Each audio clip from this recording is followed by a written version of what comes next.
அனைவருக்கும் வணக்கம். இந்த பதிவில் நம்ம பார்க்க போகிறது தமிழ்நாட்டில் எப்போதெல்லாம் கிராம சபை கூட்டங்கள் நடைபெறும் அப்படிங்கிறத ஒரு தகவல் தான் நம்ம பார்க்க போகிறோம். சரிங்களா?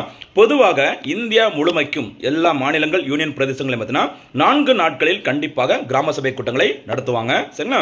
அதில் முக்கியமான முதல் நாள் ஜனவரி 26 இந்திய குடியரசு தினம். அன்றைய தினத்தில் இந்தியா முழுமைக்கும் தமிழ்நாடு உள்பட எல்லா மாநிலங்கள் யூனியன் பிரதேசங்களையும் அந்த கிராம சபை கூட்டங்கள் நடைபெறும். ஜனவரி 26 குடியரசு தினம். அதுக்கப்புறம் முக்கியமான என்னன்னு பார்த்தீங்கன்னா மே 1 சர்வதேச உழைப்பாளர்கள் தினம் அப்பவும் நடத்துவாங்க. ஓகேவா? அதுக்கப்புறம் ஆகஸ்ட் 15 இந்திய சுதந்திர தினம். சரிங்களா? அடுத்து அக்டோபர் 2 காந்தி ஜெயந்தி, காந்தி அவர்களுடைய பிறந்த நாள். இந்த 4 நாட்களில் கம்பல்சரியாக எல்லா மாநிலங்கள் யூனியன் பிரதேசங்களையும் தமிழ்நாடு உட்பட எல்லா இடங்களையும் கிராம சபை கூட்டங்கள் நடைபெறும். இது தவிர தமிழ்நாட்டில் கூடுதலாக 2 நாட்கள், அதாவது மார்ச் 22 சர்வதேச தண்ணீர் தினம். சரி, தண்ணீர் தொடர்பான ஒரு விழிப்புணர்வு கொண்டு வரணும் அப்படிங்கிறதுக்காக அந்த மார்ச் 22 சர்வதேச தண்ணீர் தினத்தன்று தமிழ்நாட்டில் கிராம சபை கூட்டங்கள் நடத்தப்படுகிறது. ஓகேவா?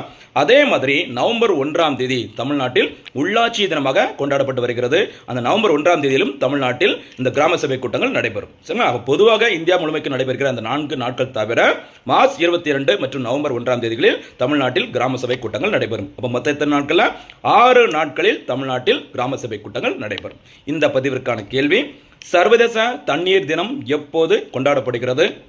இப்போதைய தமிழ்நாடு மொழி வாரியாக எப்போது பிரிக்கப்பட்டது? மறக்காம இதற்கான பதில்களை கமெண்ட்ல சொல்லுங்க.